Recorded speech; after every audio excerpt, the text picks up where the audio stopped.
Author जानते हैं जिन्होंने बुक लिखा है, आजकल तो बहुत सारे ऑथर के अपने जो रेफरेंस होता है, पॉइंट होता है, वो भी दिया होता है। आप उनकी थोड़ी सी वीडियो भी कहो, तुम मत देखो, पेरेंट्स को कहो देखने के लिए, या रिलेटिव या फ्रेंड जो भी है उनको कहो देखने, अपने आप टीचर बता देते हैं कि वो बुक क्यों किस लिए लिखा गया है। मैं अपनी बुक बताता हूं, मैं क्यों बहुत बार बच्चों को कहता हूं कि मेरी सारी बुक मत खरीदो उतना जी, ठीक है, जबकि आपको पता है बहुत ज्यादा बिक चुके हैं, ठीक है, मुझे अच्छा रॉयल्टी आ गया था लास्ट ईयर, ठीक है। तो क्यों मैं नहीं कहता हूं, क्योंकि जानते हो अगर आप, और यहां तक कि मैं सारे मार्केट में कहता भी हूं अपने ऑथर से, एक बार मेरा पब्लिशर से झगड़ा भी हुआ था कि आप मेरी बुक को उतना प्रमोट मत कीजिए, ठीक है। क्यों? क्योंकि आप ज्यादा प्रमोट करेंगे तो बच्चे ज्यादा खरीदेंगे, फिर पढ़ेंगे नहीं। इसको कोशिश कीजिए कि आप किसी कोचिंग वाइज या किसी यूनिवर्सिटी वाइज प्रोवाइड कराएं उसको, और कुछ लोकल मार्केट में रहने दीजिएगा, ठीक है। मैं बताता हूं, ये बुक जब मैंने लिखा 2.5 साल मुझे लगे, ठीक है। एंड डेली शाम में मैं जब रात में 10 बजे आता था घर में, 10 बजे मेरा फिक्स टाइम था, 10 से 10:30 के बीच में मुझे बैठ जाना है उसमें टेबल और चेयर पे। 3 बजेगा, 4 बजेगा, 5 बजेगा, 6 बजेगा, या सुबह के फिर 10 बजेंगे, कहना मुश्किल है। किस दिन कैसा मूड है उसके बेसिस पे। और बहुत बार बच्चे जो कंप्लेन करते हैं, सर संडे को क्लास क्यों नहीं लेते हो, सर क्या घूमने जाते हो? अरे मैं घूम ही नहीं पाता हूं ज्यादा भाई, घूमता भी नहीं हूं, और मुझे बहुत घूमने का शौक नहीं है। हाँ घूमता हूं पर बहुत नहीं, ठीक है। वो जानते हैं, वो पूरा दिन मैं उसी सब में देता हूं। तो 2.5 साल मुझे याद है, मैंने डेज भी लिखे थे कि किस दिन किस टॉपिक लिखा था। 2.5 साल मुझे जानते हो उस बुक को लिखने में लगा। मैं आराम से चाहता तो बहुत सारे कोचिंग वाले और बहुत सारे जो आजकल बहुत ऊपर ऊपर उड़ रहे हैं, या बहुत सारे ऑथर जो है वो कॉपी पेस्ट कहते हैं ना, कॉपी पेस्ट कर रहे हैं, तो मैं भी कर सकता था। मैंने क्यों नहीं किया, इसका कॉज बताता हूं। क्योंकि जानते हैं, कॉपी पेस्ट होने से मेरे अंदर का वो स्किल नहीं आता, मैंने जो पढ़ा है सीखा है वो रिफ्लेक्ट नहीं होता।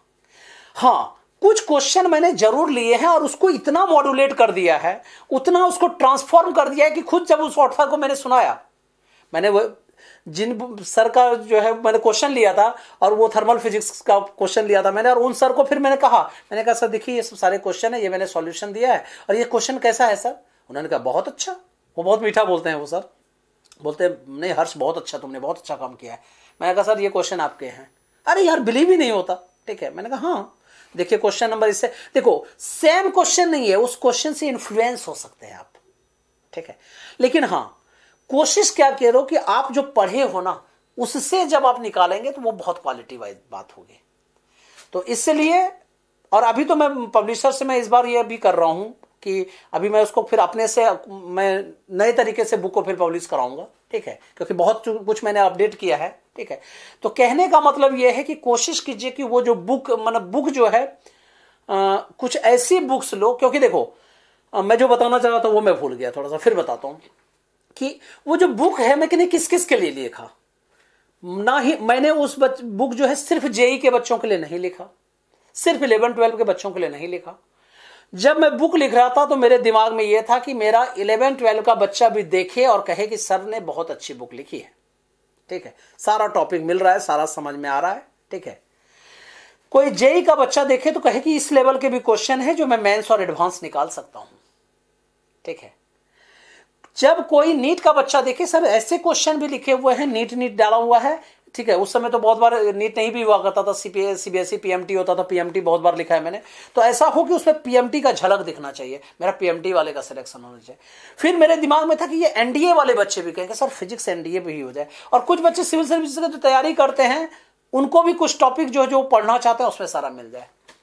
लेकिन हाँ ज्यादातर मेरा ये मैन था कि जेई, नीट, 11-12 और क्या कहते हैं सीबीएसई के बच्चे पढ़े, ठीक है, और आईसीएसई के बच्चे कुछ पढ़े, क्योंकि आईसीएसई के कुछ टॉपिक जो है स्पेशल बॉक्स में बना बना के मैंने लिखे थे। रियल बताऊं, ये मैंने इंटरैक्ट करने के लिए लिखा था, ये मैंने अट्रैक्ट करने के लिए लिखा था। मैं चाह रहा था कि मेरी बुक ज्यादा से ज्यादा पॉपुलर हो। उस समय मेरा ये मकसद हुआ करता था कि मैं जो बुक लिख दिया जी, ठीक है, तो उस समय की जो अच्छी बुक चल रही थी उसको ये ओवरकम कर दे। लेकिन जब पढ़ाते गया, मैच्योरिटी जब आती गई, तो मैंने कहा ना, क्योंकि स्पेशलिस्ट हमेशा स्पेशलिस्ट होता है, ठीक है।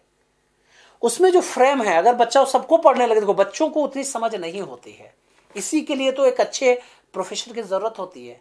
पेरेंट्स को इसलिए तो कहते हैं कि ज्यादा क्या कहते हैं वाइब्रेंट होने की जरूरत होती है, समझने की जरूरत होती है बच्चों को, इसलिए मैं कहता हूं। तो इस क्वेश्चन का रियल आंसर है किस किस बुक से पढ़ें, तो अच्छे इंस्टीट्यूट के मटेरियल को ले लीजिए और जो 2-3 बुक आपको लगता है उसके कुछ स्पेशल टॉपिक पढ़ा कीजिए, ठीक है, यही इसका आंसर है। और वो लिस्ट के चक्कर में मत पढ़ो।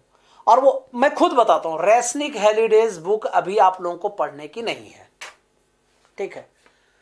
अभी कुछ बुक्स ऐसी हैं, मैं नाम लेना नहीं चाहूंगा क्योंकि वो मेरे टीचर रह चुके हैं, ठीक है। कुछ ऐसे भी फेमस बुक हैं जो कि जेई पॉइंट ऑफ व्यू से नहीं लिखे गए हैं, और दूसरी बात कि वो अभी रिलेवेंट नहीं है जेई के लिए, ठीक है। हां, कुछ क्वेश्चन उसके अच्छे हैं, ये मैं मानता हूं।